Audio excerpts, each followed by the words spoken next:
For today's episode, magluluto ako ng street style crispy leeg ng manok. Sobrang napaka-solid nito kaya tara samahan niyo ako mga kasolid. At eto na nga yung binili kong 1 kilong leeg at ulo ng manok sa EPSA Talipapa. Sasangkapan ko lang ito ng patis, pampalasa, tapos maglalagay ako ng ginisa mix. Tapos pupusitan ko rin ito ng 2 kalamansi, isasama ko na yung balat. At nag-add din ako ng 2 kutsarang harina. At eto na yung sikreto kong pampasarap, bubuhusan ko ito ng Coca-Cola mga solid at halu-haluin sa malinis na kamay. At syempre kung nanonood ka ngayon, paki-comment naman kung tagasan ka para malaman ko kung saan nakarating ang bidyong to. At mag-a-add din ako ng pamintang durog. At imamarinate ko to, bibigyan ko ng 30 minutes. At habang nagmamarinate ako mga solid, gagawa na ako ng napaka-solid at napakasarap na sausawan. Naglagay lang ako ng sibuyas. Tapos maglalagay ako ng sili, lalagyan ko rin ito ng bawang. At isasabay ko na rin yung pamintang durog. Maglalagay din ako ng asin, pampalasa, tapos asukal. At ilalagay ko na yung suka. Tansya-tansya lang to mga solid.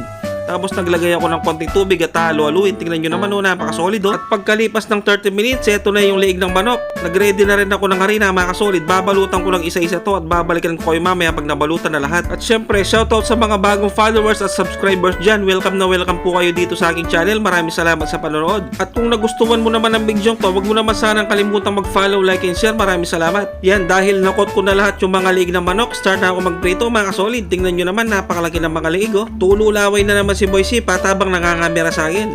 Kung mapapansin nyo, medyo madilim ang video. Inabutan na ako ng gabi mga kasolid. At ito na yung finished product ko. Napakasarap po. Siyempre, isi-set aside ko muna, papalamigin, tapos titirahin ko na to mga kasolid. At siyempre, dahil walang sinaing, dahil ginabi ako, magpapapaklang muna ako ngayon gamit yung ginawa kong masarap na suka.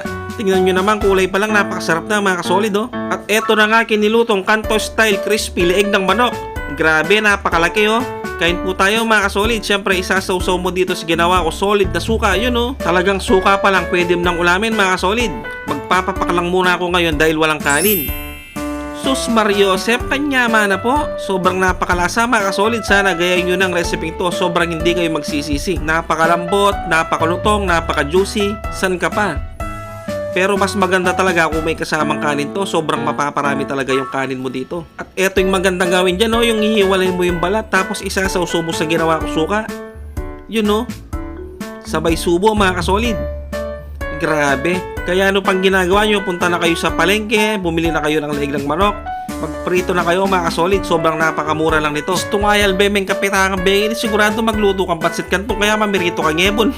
At ang favorite ko talagang part dito mga kasolid, yung utak ng manok. Sobrang napakalinamnam talaga pag kinakain mo yun. Pamakba may paking aslam mo ito. Pamakba neking aslam tsaka nemo subuan yan eh. Red horse na lang ang kulang, kompleto na ang food trip mga kasolid. At syempre, maraming salamat din sa walang sawang sumusuporta at sumusubaybay sa aking mga video. Maraming salamat sa inyong lahat.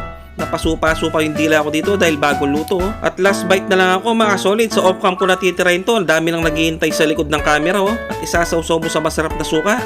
Ulo pala itong nasawsaw ko na to. Kain po tayo. Habang nagbo-voice over ako ngayon, sobrang naglalaway talaga ako mga solid. Gusto ko na naman magluto ulit. At sasabayan mo ng malamig na Coca-Cola. Hanggang dito na lang, basta Kapampangan, manyaman.